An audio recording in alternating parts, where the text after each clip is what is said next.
Y pues hoy, justamente como bien decía Irina, lo que quería era un poco introducir o dejarles eh, este deseo de comenzar a hablar un poco más sobre el cuento latinoamericano. Ujú. Entonces, pues bueno, voy a comenzar a compartir. No sé si pueden verlo. Ujú. Sí. Sí. Ok, pues bueno, hoy vamos a hablar un poco del cuento latinoamericano y me gustaría hablar justamente de, pues, qué es el cuento, ¿no? De qué se trata el cuento, etcétera, pero especialmente, pues, de qué nos habla el cuento, ¿no? A esto lo he titulado Informando Realidades, porque vamos a ver un poco de qué hablan estos cuentos latinoamericanos. Ujú. Pero antes de empezar con esto, bueno, pues esto parece una pregunta muy obvia, pero me gustaría saber su opinión. ¿Qué es un cuento para ustedes? No sé si alguien tiene alguna definición o una idea. Ujú, Melita. Es una historia que se cuenta, hay un principio, algo pasa o no pasa, Ujú, y hay un fin. Todo esto en pocas palabras, no sé, 25 páginas máximo, algo así. ujú. Ok. Normalmente es ficción. Ajá, normalmente es ficción, ajá. Y ahí tenemos algunos puntos muy interesantes que nos comparte Melita. Y en principio que el cuento es una historia, ¿no? Luego que el cuento solemos pensarlo que es algo breve, ¿cierto? Ajá, por eso quizá máximo 25 páginas, ujú. Aunque bueno, también a través de la historia, de la literatura, pues bueno, esto ha ido cambiando, etcétera. Y Melita o alguno de nuestros otros compañeros que están aquí, ¿hay un mínimo? Si hay un máximo, ujú, Ah, no, digamos, hay un mínimo, no hay un mínimo. ujú, un mínimo de palabras, ¿no? ¿Todos están de acuerdo? Dos. Pues, Yo conozco cuentos con 2 palabras. ajá, justamente hay cuentos muy cortos, ¿no? Y también vamos a hablar un poco de eso ahora. ¿Alguna otra persona que quiera compartir otra definición sobre el cuento?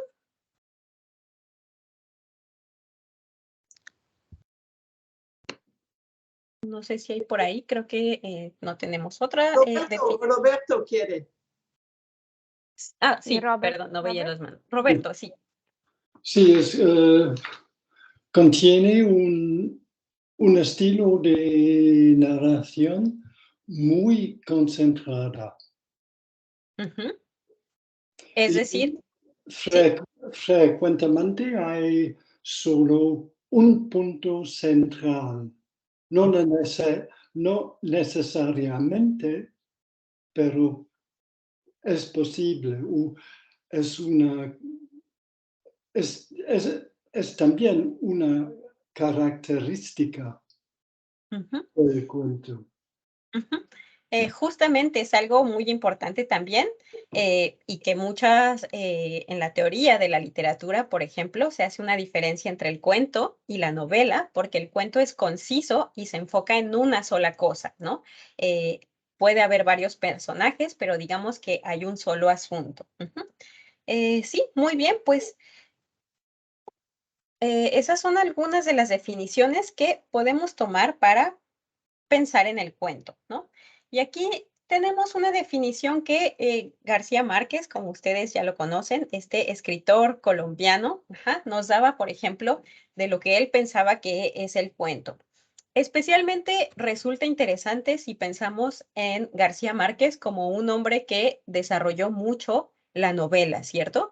Y que más bien sus 100 años de soledad, su libro más famoso y que de hecho ganó un premio Nobel, pues es todo lo contrario a lo que podemos llamar un cuento, ¿no? ¿Cierto? Es mucho más extenso, habla de muchas cosas, tiene muchas más palabras que un par de palabras o que 25 páginas, e incluso algunas veces necesitamos como tener ayuda, algunos apuntes para recordar a todos estos personajes que además de todo tienen nombres muy parecidos. Y pues bueno, ¿qué nos dice García Márquez sobre el cuento? Nos dice que el cuento parece ser el género natural de la humanidad por su incorporación espontánea a la vida cotidiana. Ajá. Tal vez lo inventó sin saberlo el primer hombre de las cavernas que salió a cazar una tarde y no regresó hasta el día siguiente con la excusa de haber librado un combate a muerte con una fiera enloquecida por el hambre. Ujú. ¿Y qué opinan de esta definición de García Márquez? Digamos que las definiciones que hablábamos anteriormente se enfocaban un poco en la estructura de un cuento, ¿no? Hablábamos de qué trataba, de los temas, etcétera. Sin embargo, ¿qué es lo que cómo define García Márquez el cuento? ¿O a qué lo relaciona incluso? No sé si alguien quiera compartir. Es muy interesante que Ujú, hable de algo natural por los seres humanos, de contar relatos, aventuras, lo que pasa en la vida cotidiana. Para mí es muy interesante y yo creo que es relevante a la descripción del cuento, yo creo. ujú. Y aquí hay un punto muy interesante que es justamente ligar el cuento a algo como nos decía nuestro compañero, algo de la vida cotidiana. Es más una necesidad, ¿cierto? Es algo más bien que viene con la existencia humana, esta necesidad de crear historias y compartirlas, ajá, y que en este caso, bueno, también se liga a estos pretextos quizá que algunas personas necesitan tener en la vida, ¿no? O simplemente a las narraciones que ligamos a nuestros hechos de la vida cotidiana. Ujú. ¿Alguien más? No sé si tiene otra interpretación sobre lo que dice García Márquez. Bueno, sí, es que lo que nos cuenta es algo muy grave, si es verdad. Ujú, Pero hay una idea ligera, no cómico, no, pero que supone que quizá sea una invención completamente del hombre, la excusa de haber librado un combate. ujú. Es que no hablamos de política, no hablamos de existencialismo, hablamos pero como Pierre dijo, de cosas cotidianas en la vida de las personas. Ujú. Sí, y justamente de ahí nace esta necesidad, ¿cierto? Como el cuento en realidad puede ser algo mucho más simple que hablar de temas, digamos, que consideramos muy importantes, ¿no? También podemos hablar de temas que simplemente nos ocurren todos los días, ¿no? Y por eso este uso del pretexto en este caso, que también, pues bueno, tiene que ver un poco con la necesidad de simplemente crear historias e incluso quizá hacer más interesante nuestra propia vida, ¿no? A través de estos cuentos, ¿no? Ujú. ¿Alguien más? ¿Otro comentario? Si no, esto me parece muy interesante porque García Márquez pues nos habla entonces de que los cuentos son verdad o son mentira. Hace un momento hablábamos que los cuentos usualmente son ficción. Ujú. Sin embargo, ¿será que podemos hablar también de cosas reales? ¿O qué son los cuentos? ¿Por ahí alguien? ¿Algo real? ¿Algo inventado? ¿Las dos cosas? Retomo Ujú, mi opinión que era ficción, porque creo que es más non ficción, ujú. realidad. Ajá. Sí, en realidad, pues, ¿qué es lo que pasa con el cuento, no? Aquí tenemos las siguientes preguntas. ¿Es el cuento algo inventado o algo irreal? ¿Son, por tanto, realidad o ficción? Pues bueno, aquí tenemos, no sé si ustedes conozcan a este otro escritor llamado Alberto Chimal. Ujú. Él es un escritor más bien contemporáneo de México, ajá, y que justamente, pues bueno, sigue escribiendo ahora y también ha servido mucho a la comunidad de escritores en México porque, pues bueno, él también se dedica a dar muchos talleres de escritura del cuento. Ujú. Y de el subgénero que es la minificción y que vamos a hablar un poco de él también, ¿no? Y en uno de sus prólogos a un libro de cuentos, justamente nos dice, nos responde unas frequent asked questions, ¿no? Como unas preguntas que siempre hacemos hacia el cuento. Y una de ellas ¿es el cuento mentira? ¿Es una mentira? Alberto Chimal nos dice, no, aquí la palabra cuento no significa mentira. Esa otra acepción, muy popular en los medios masivos, no tiene nada que ver con las narraciones presentadas aquí y que son una muestra de una parte de la mejor literatura hispanoamericana. Aquí tenemos simplemente historias breves, en general con pocos personajes y en general dedicadas a un solo asunto, ¿no? Y un poco, bueno, no sé qué opinan de esta definición de Alberto Chimal, que también resume un poco lo que ya se había hablado antes, ¿no? Estos aspectos más de la estructura, de que se refiere a una sola cosa, de que hay pocos personajes, etcétera. ¿Qué más nos dice Alberto Chimal sobre esto?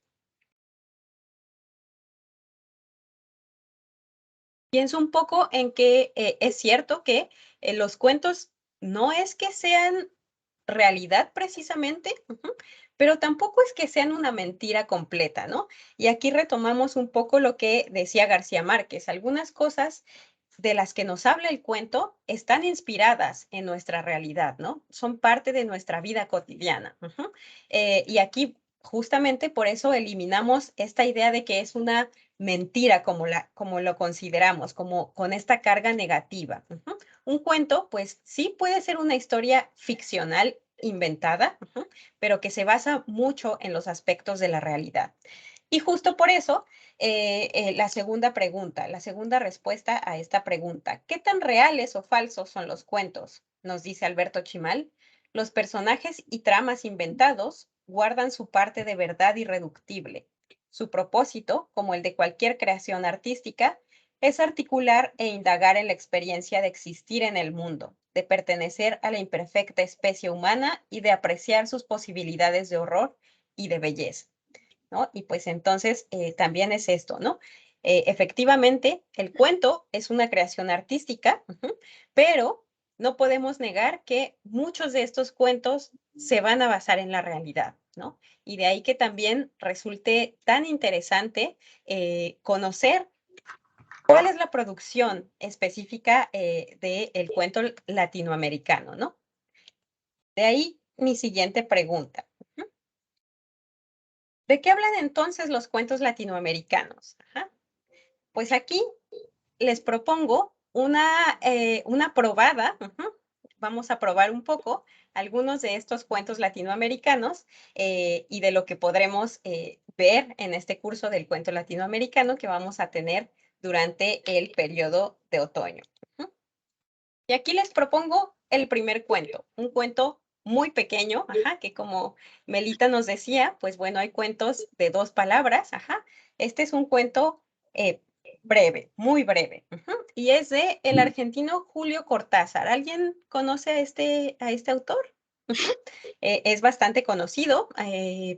Aquí sí, Cortázar es también muy conocido por sus cuentos, algunos más que tienen que ver con la vertiente fantástica, pero este es otro tipo de cuento y se llama Amor 77. Y no sé si alguien tiene ganas de compartirnos su lectura, si nos puede leer a todos.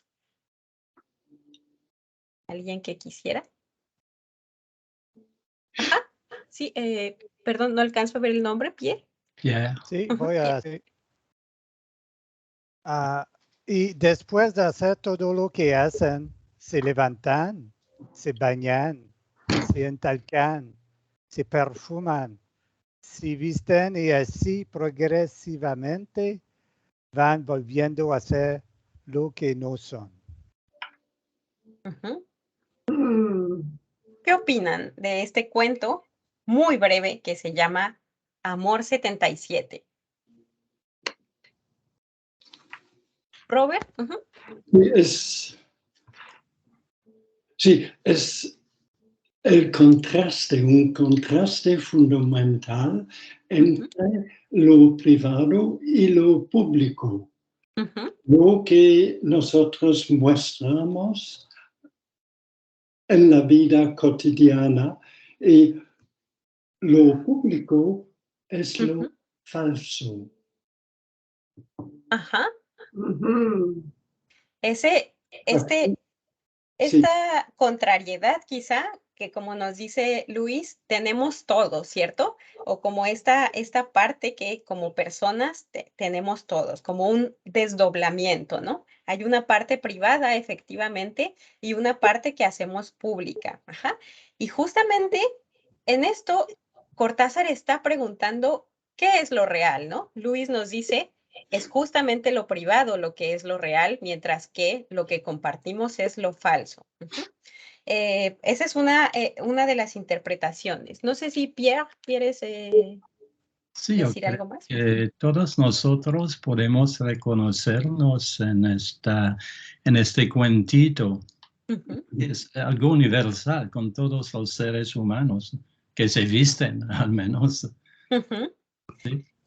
Sí, por supuesto, y es otro de los puntos bastante interesantes y que vamos a ver, ¿no? Bueno, pues efectivamente están presentes los temas universales, en este caso en la literatura latinoamericana y específicamente en el cuento, ajá.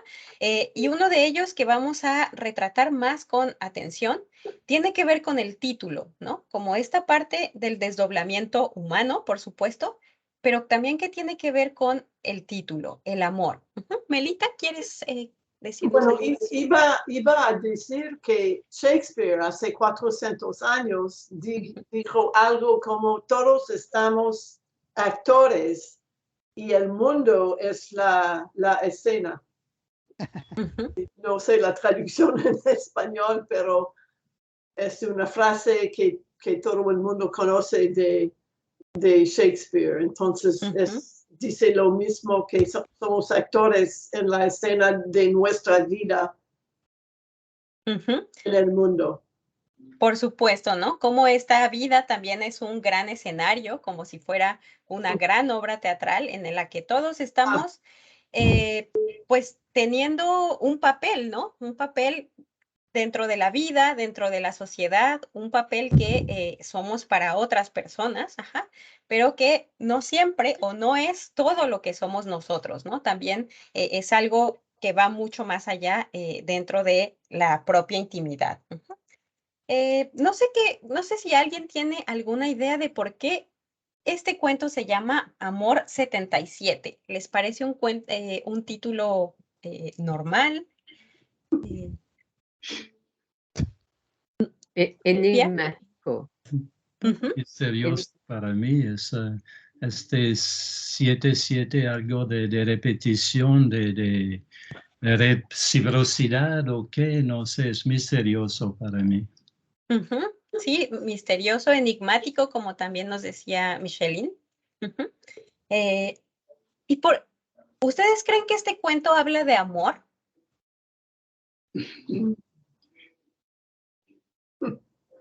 o de amor, sí, de amor, Propio.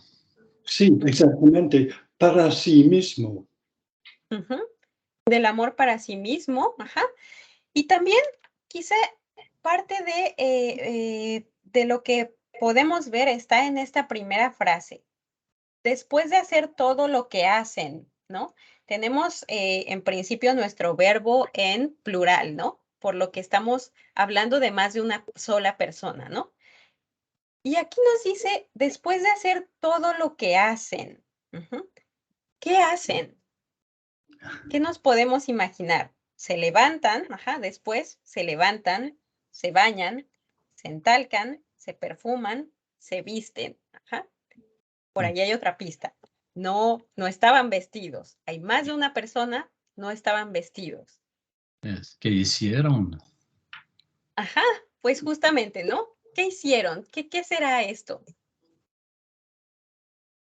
¿Qué nos retratará? ¿Sería posible un encuentro amoroso, Ujú, ujú, justamente. sexual? Así es, ¿sí? Como nos dice Melita, con esta pequeña frase, ajá, se sitúa este cuento más bien al final de un encuentro amoroso, ajá. Y sí, lo vemos, Cortázar no presta atención en realidad al encuentro amoroso como tal, ¿no? Sino a este cambio, entre lo que decíamos, lo privado, que sería el encuentro sexual, y lo público, ¿no? Que serían las personas por separado, frente al mundo, y justamente lo que nos dice Cortázar es, las personas en este encuentro amoroso es cuando son realmente ellos. Bueno, ellos, ellas, no sabemos porque no hay No. en realidad no hay ningún índice, simplemente son dos personas o podemos inferir que son dos personas, y bueno, que tienen este encuentro y que después regresan al mundo real. Y de ahí quizá también tenemos este número 77, ¿no? Que si vamos un poco más allá al significado cabalístico de los números, no sé si alguien tiene una idea de qué pueda significar este 7, porque los 7 han tenido como esta carga siempre, como es el 7 de la suerte, ¿no? Por ejemplo, en nuestra sociedad, pues bueno, les damos este valor místico, algo así. No sé si alguien tiene una referencia para el 7 además. Se supone que es un número completo en la Biblia o algo, en algún lugar, yo creo. Ajá.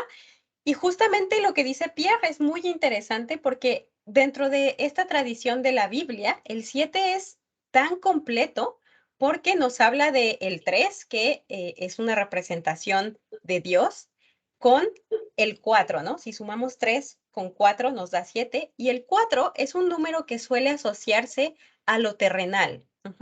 Entonces, estamos a lo terrenal. Terrenal de la tierra. De la tierra, justamente. El número 3 asociado a lo divino con Dios, frente al número 4 de lo terrenal, hacen esta perfección, ¿no? Este todo. Pero aquí no hablamos de un solo todo, sino de una repetición, lo que una vez más está influyendo nuestra lectura para pensar que aquí hay dos personas, que de alguna forma son perfectas entre ellas, pero que tienen también esta división de lo divino, quizá lo más personal, y lo más terrenal, la vida frente a los otros, y que en este momento, en el amor, se están uniendo, ¿no? Entonces, aquí hay muy pocos elementos, como hablábamos al inicio, como nos decía Melita, son cuentos bastante pequeños, pero que tienen a través de el título, de las palabras, de las frases, nos dan muchos más significados que podemos ir completando, ¿no? En un principio, pues bueno, no sabemos que esto es justamente la reflexión sobre este paso de el encuentro sexual a la vida cotidiana, pero lo es, ¿no? A través de esta interpretación lo vamos viendo. ¿Alguien más tiene algún otro comentario sobre el cuento?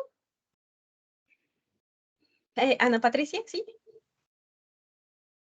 Sí, también siento que esto nos habla de que el cuento o los textos no solamente son lo que está escrito, sino lo que está alrededor de lo escrito.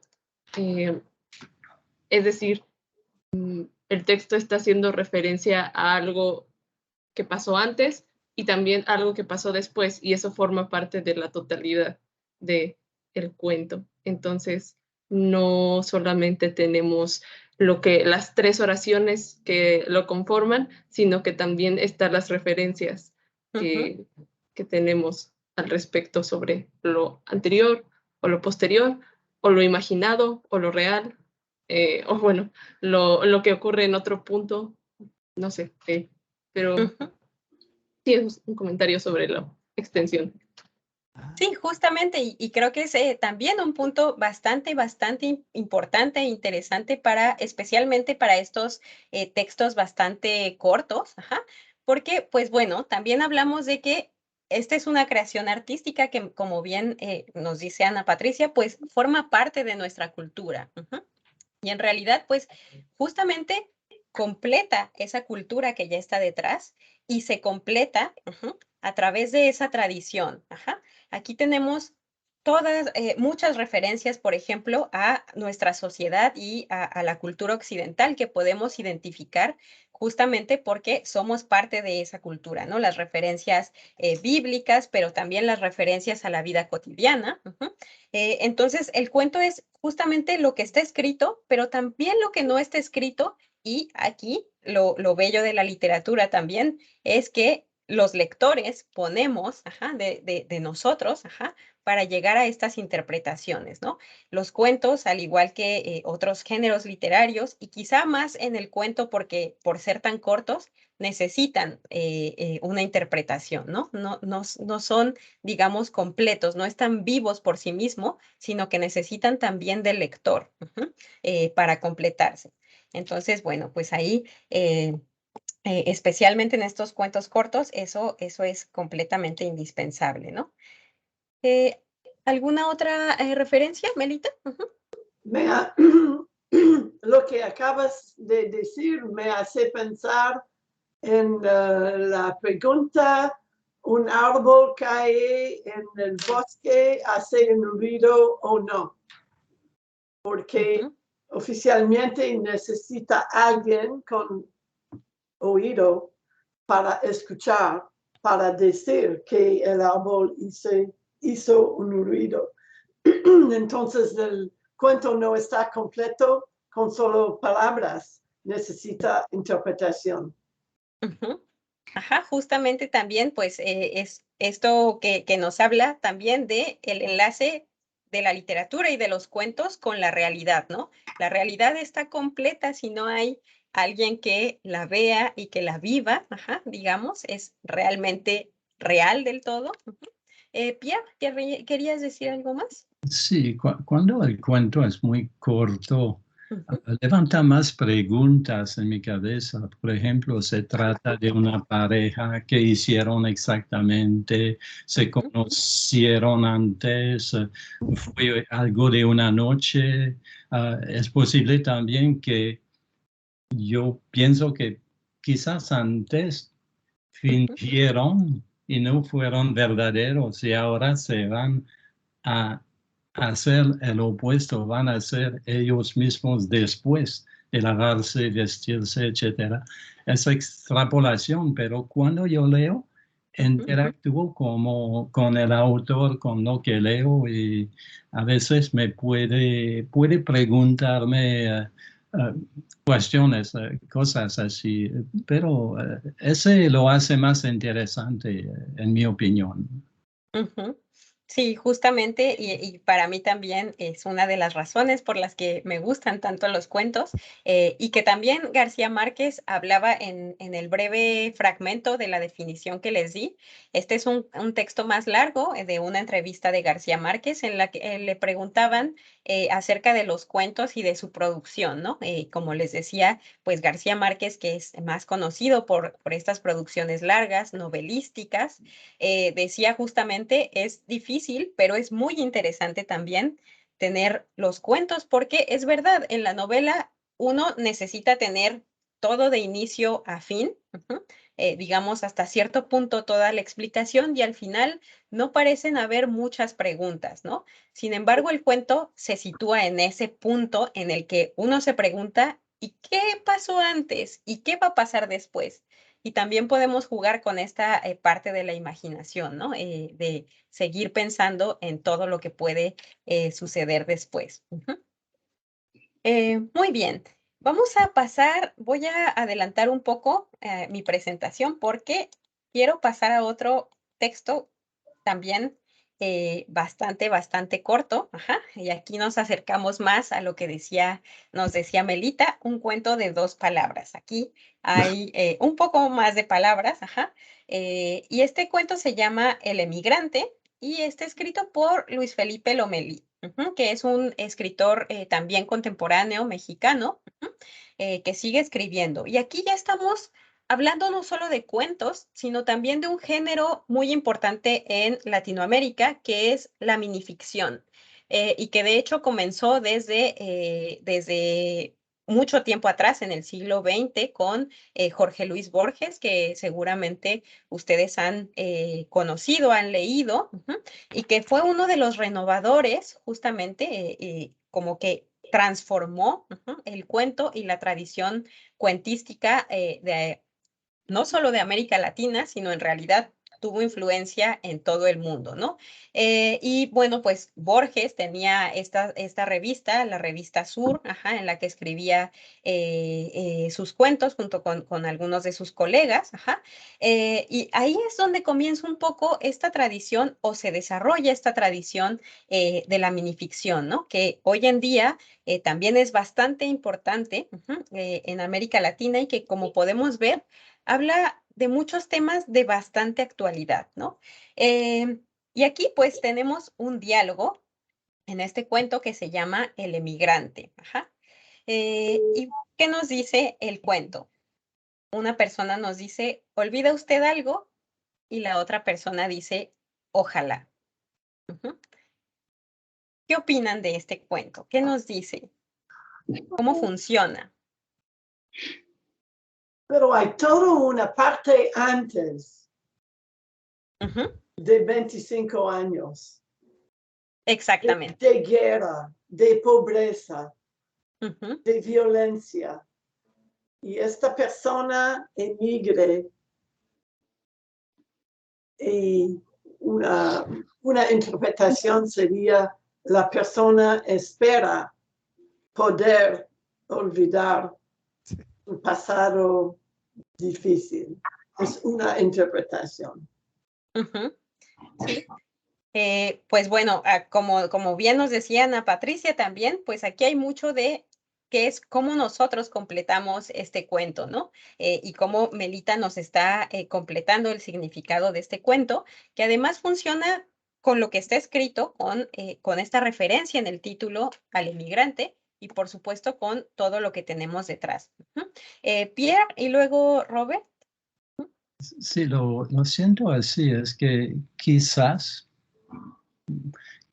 no quiere emigrar tanto y ojalá que hubiera olvidado algo que podría regresar a donde vengo.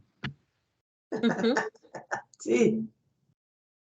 Ojalá pudiera olvidar para poder regresar. Quizá la razón por la cual emigra, no sea un deseo simplemente, ¿no? Y aquí también lo unimos con lo que nos dice Melita, todos estos años, toda esta realidad dura que sabemos que existe y que muchas personas viven, ¿no? Y que son obligados a emigrar por esto. Robert, ¿quieres decir algo más? Sí, como en el caso como en el caso del primer cuento, las personas aquí no tienen ni nombre ni apellidos. Y nombre y apellidos son usualmente una señal de nuestra individualidad. Y estas personas, al fondo, no son individuos, son representantes de casos mucho más generalizados. Sí. Y con pocas palabras, los autores dicen mucho y cuentan mucho sobre la vida de los otros, la vida de sus conciudadanos. Así es, y este también es un punto bastante interesante porque es verdad, en los cuentos algunas veces tenemos, sí, la alusión a los nombres, a esta individualidad, pero justamente la carencia que no haya este nombre, que no haya algo más que defina los personajes, no significa que los personajes no existen, sino que pueden ser cualquiera, ¿cierto? Y entonces une más esta anécdota de la que nos habla este cuento a cualquier persona, ¿no? Un poco universaliza la experiencia y quizá la transmite también a su lector de una manera más directa, ¿no? Sí, por supuesto, y eso es un poco como trabaja también en este caso el cuento, ¿no? Ya hablamos en principio de un tema universal, ¿no? Que es el amor y que no solo está presente en la literatura latinoamericana, pero también estamos hablando de otro tema de actualidad, de nuestra realidad, que está reflejando pues justamente la situación social que viven muchas personas, ¿no? Y que de alguna forma también lo denuncia, ¿no? Nos hace pensar qué es lo que está obligando a las personas realmente a emigrar. Si nos hace cuestionarnos si la migración es algo, es un deseo, o es algo forzado más bien. Y bueno, pues podemos seguir con este tipo de reflexiones, ¿no? Acerca de la migración. Micheline, ¿querías compartir algo más? Sí, con un cuento tan corto, hay posiblemente muchas interpretaciones que podemos hacer. Una interpretación es quizás si el pasado fue muy difícil, como Milita lo ha mencionado, muy difícil, y posiblemente es muy difícil porque no es fácil, no es una decisión fácil de emigrar, de dejar su país. Y quizás es necesario olvidar un poco el pasado para empezar de nuevo en un nuevo país, en un nuevo lugar. Posiblemente una interpretación. Sí, muy bien, y me parece justamente también que está retratando este deseo que sí tienen los inmigrantes algunas veces, ¿no? Como pues es difícil dejar el lugar de origen, digamos, justamente por eso algunos quisieran olvidar, más que cuando se les pregunta, ¿olvida usted algo? Pues tienen este deseo de ojalá pudiera hacerlo, quizá eso ahorraría ciertas dificultades, ¿no? En el futuro, cierto dolor que la misma migración implica. Pierre, ¿algo más? Sí, sí, es posible también que sin nombre, sin apellido, el autor quiere llamar la atención sobre el hecho que este problema es bastante generalizado. Sí, Por lo que podemos especular mucho, pero estas especulaciones que hemos hecho tienen lógica y todavía se basan en lo que hemos leído, los parágrafos. Así es, por supuesto, no estamos, digamos, sobreinterpretando, porque en realidad, pues bueno, aquí tenemos todos los elementos, pero pues también está la otra parte de que reconocemos una realidad, ¿no? Compartimos, digamos, la misma realidad que el autor ve, y justamente por eso, pues bueno, podemos interpretar e ir más allá respecto a estas pocas líneas y estas pocas palabras, ¿no? Sí, muy bien. ¿Qué les parece si vamos, yo creo, con nuestro último cuento de hoy, que es un poco más largo, pero pues para esto sí voy a necesitar un poco de varios de ustedes para que podamos leer todos en conjunto. No sé si necesito 4 personas, me parece, que quieran leer estas páginas. 4 voluntarios por ahí para...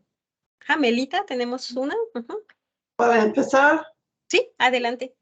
cuando Fray Bartolomé Arrazola se sintió perdido, aceptó que ya nada podría salvarlo.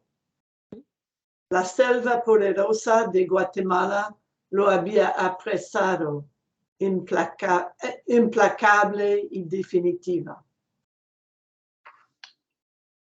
¿Continúo? Sí, por favor, sí. Ante su ignorancia topográfica, se sentó con tranquilidad a esperar la muerte. Quiso morir ahí, sin ninguna esperanza, aislado, con el pensamiento fijo en la España distante, particularmente en el convento de los Abrojos, donde Carlos V condescendiera una vez a bajar de su eminencia para decirle que confiaba en él, en el celo religioso de su labor redentora. Muy bien, muchas gracias, Melita. Y bueno, vamos a recapitular todos para ir comprendiendo el cuento. Aquí tenemos un personaje que sí tiene un nombre, ¿no? A diferencia de los anteriores. ¿Cuál es este personaje? ¿Cómo se llama? Es un misionero enviado por Carlos V. Es un misionero. Muy bien. Bartolomé Arrazola, que sabemos que es un fraile, es Fray Bartolomé, y él podemos imaginar también ya en qué época estamos, si es un fraile enviado por Carlos V, más o menos en qué época estamos. El siglo XV. Sí, digamos, siglo XV, XVI, cuando ya estaban los frailes, en América, ¿no? Porque habían sido enviados, como misioneros, como bien nos dice Melita, ¿no? Y bueno, también ya sabemos qué hicieron los misioneros, ¿no? O que intentaban, pues, ser un poco evangelizar, pues, a las poblaciones nativas de América, ¿no? Y bueno, pues justamente, ¿le está pasando bien, Fray Bartolomé? ¿Está contento? ¿O cómo está Fray Bartolomé aquí? Está resignado.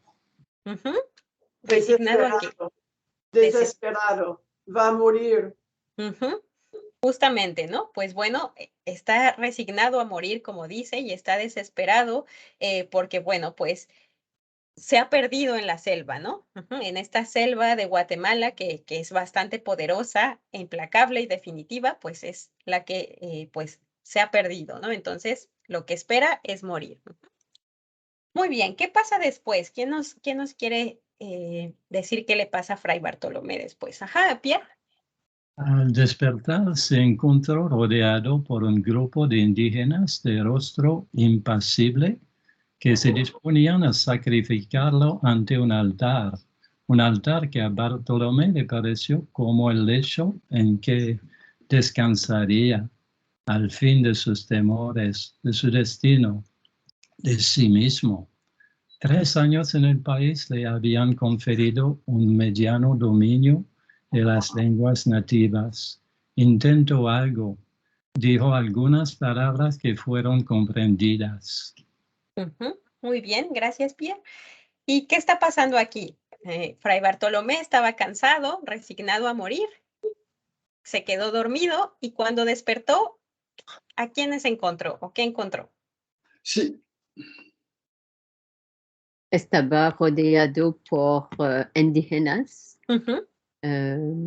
que querían sacrificarlo ante un altar.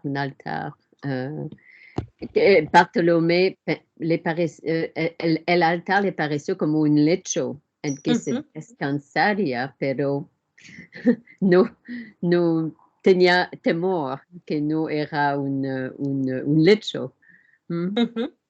Sí, pues tenía cierto temor, ¿no? Porque pues sí, iba a ser sacrificado, sin embargo, pues él podía comunicarse un poco con los indígenas, ¿no?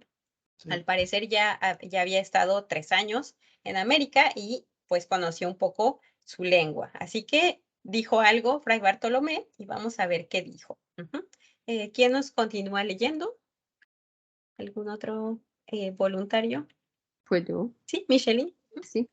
Entonces floreció en él una idea que tuvo por digna de su talento y de su cultura universal y de su arduo conocimiento de Aristóteles. Recordó que para ese día se esperaba un eclipse total de sol y dispuso en lo más íntimo valerse de aquel conocimiento para engañar a sus opresores y salvar la vida. Si me matáis, les dijo, puedo hacer que el sol se oscurezca en su altura. Los indígenas lo miraron fijamente y Bartolomé sorprendió la incredulidad en sus ojos. Vio que se produjo un pequeño consejo y esperó confiado, no sin cierto desdén. Muy bien, pues aquí, ¿qué le va a pasar a Fray Bartolomé? Pues lo iban a sacrificar. ¿Y cuál es su idea? ¿Qué planea hacer Fray Bartolomé?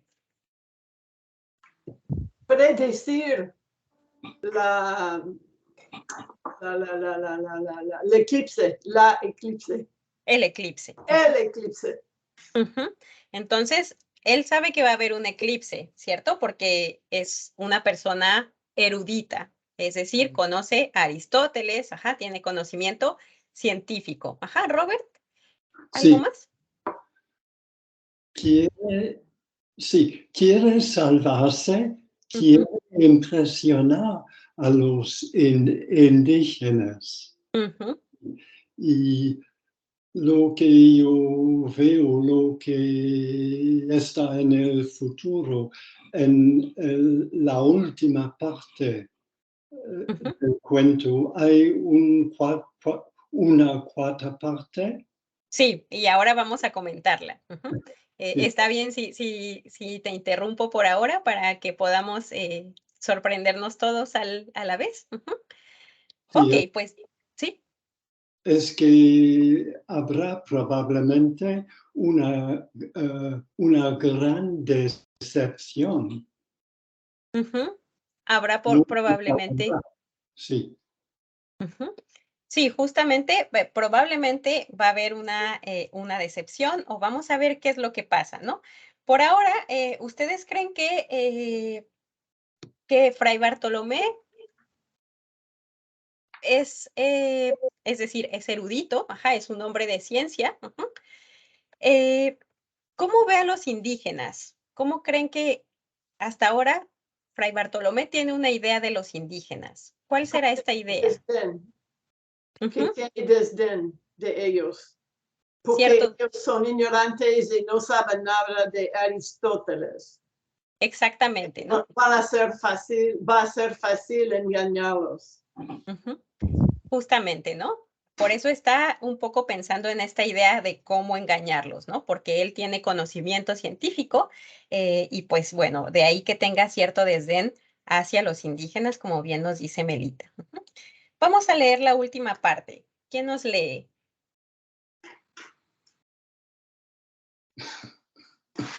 Robert, no sé si tengas levantada la mano todavía para leer o prefieres, ¿no? Sí, leo, sí. Sí, gracias. 2 horas después, el corazón de Fray Bartolomé Arrazola chorreaba su sangre vehemente sobre la piedra de los sacrificios, brillante bajo la opaca luz de un sol eclipsado, mientras uno de los indígenas recitaba sin ninguna inflexión de voz, sin prisa, una por una, las infinitas fechas en que se producirían eclipses solares y lunares que los astrónomos de la comunidad maya habían previsto y anotado en sus códices sin la valiosa ayuda de Aristóteles. Sí, Ok. Sí, es un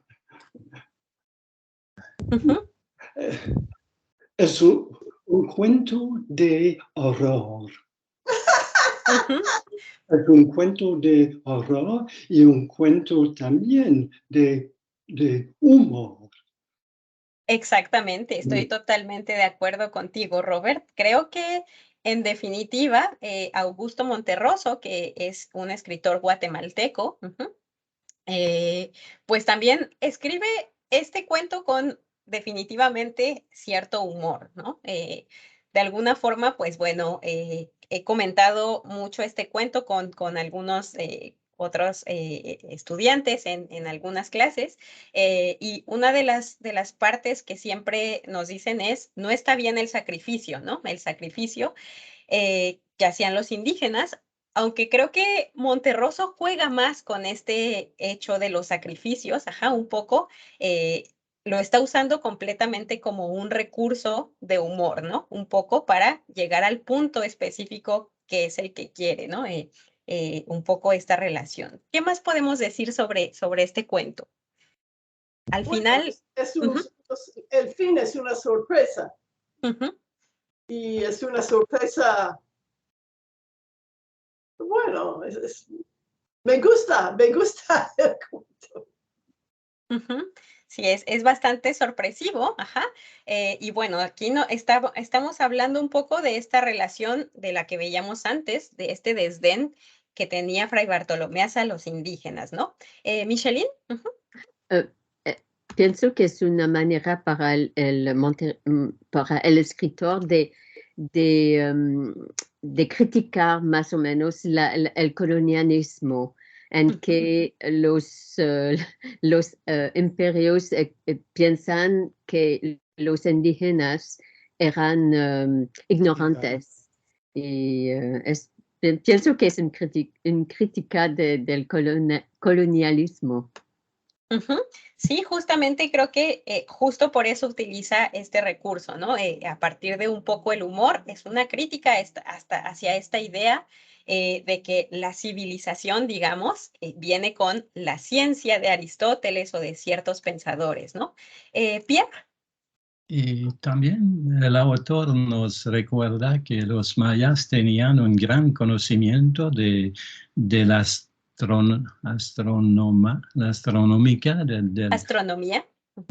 sí, claro, de la astronomía, claro. Justamente, pues bueno, lo conocemos ahora, digamos, por muchos de los registros, ajá, que existen, que muchos de ellos se hicieron a través de otras culturas, ajá, en el caso de los mayas, pero sí, en definitiva, tenían un gran conocimiento sobre la astronomía y sobre las matemáticas, ¿no? Pues bueno, con otro tipo de recursos, incluso hoy podemos ver todavía el observatorio, ¿no? El observatorio que tienen, que está en lo que quedan de las civilizaciones mayas y que podemos visitar hoy en día, ¿no? Porque podían observar muy bien el cielo y, pues bueno, conocer, en este caso, los fenómenos naturales que sucedían. Melita. Parece que en el siglo XVI llevaron a un indígena al Papa.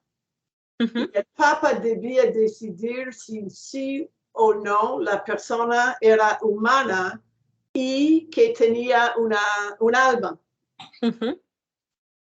Entonces el Papa decidió que sí era humana, sí tenía una alma.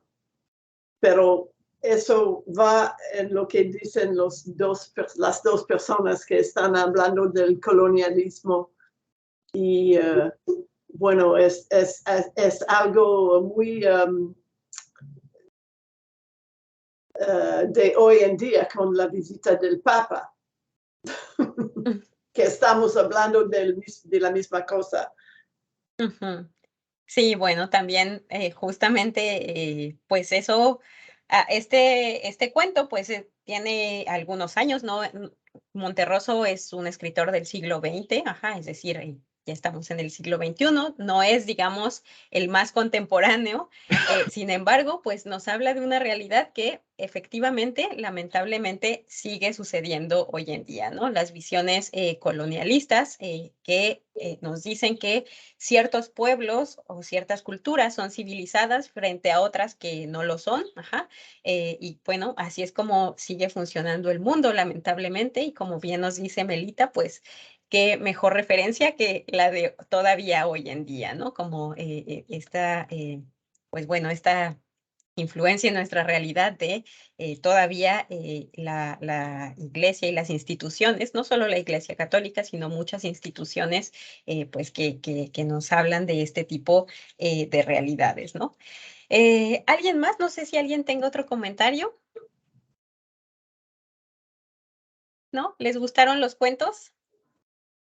¿Sí? Oh, Sí, sí. sí. ¿Cuál fue su favorito de los tres? Oh. El inmigrante. ¿El inmigrante? Por ahí. Y me gustó El inmigrante igualmente. Muy Sí, simple, con fuerza. Hay fuerza en eso. Impacto. exacto. Sí. Sí, Hay una exactamente. pregunta Sí, adelante. Luis. sobre llamar. ¿Existe cuentos cortos? Porque creo que he entendido eso. Son cuentos cortos. Ah, ok, Pero en la claro. definición se dice se puede hacer 2 frases y 25 páginas. Claro, bueno, pues sí, están estas, digamos que estas peleas dentro de la literatura y dentro de la teoría literaria respecto a Sí. acomodar específicamente un género o reacomodarlo, ¿no? Hablamos de novela corta, por ejemplo, o de cuento Sí. largo en algunos casos, ajá.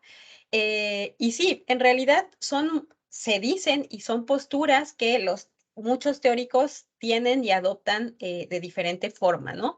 Digamos que la definición general del cuento simplemente tiene que ver con el asunto, que es un solo asunto, digamos, y que no tiene demasiados personajes, al contrario de la novela, ¿no?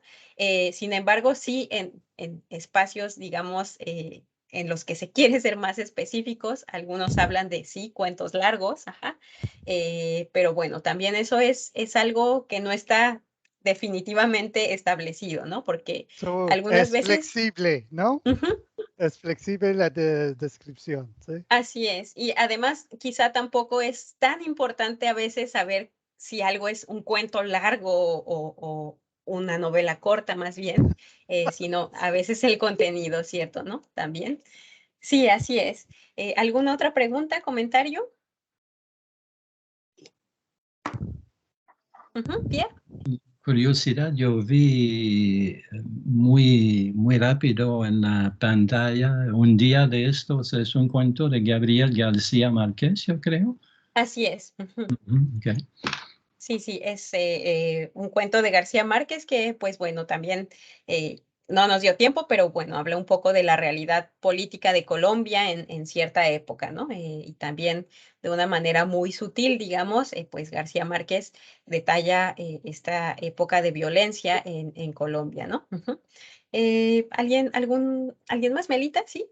Tengo un cuento corto a contarles. Bueno,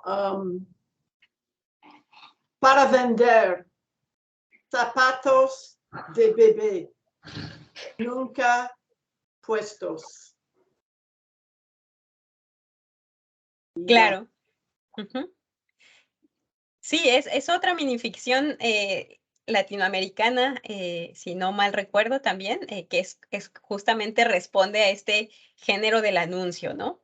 Se venden zapatos de bebé nunca usados. Se venden zapatos, se venden, sí, zapatos de bebé nunca puestos.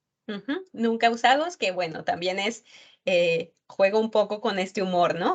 Pues sí, pues evidentemente, ¿no? Los zapatos de bebé, pues no se utilizan como tal, ¿no? O digamos, ¿no? Entonces, sí, eso es otro punto interesante porque las minificciones a veces también responden a otros géneros. En este caso, pues pueden ser formas de un anuncio. El emigrante, por ejemplo, respondía a un diálogo. Y bueno, las minificciones también tienen este tipo de estructuras. Robert, ¿querías decir algo más? Sí, un comentario sobre el último cuento. Para mí representa también una venganza latinoamericana. Lo que el autor representa o presenta es la destrucción de la soberbia europea y de la superioridad europea o española. Ujú. Y por eso lo veo como un tipo de venganza. Ujú.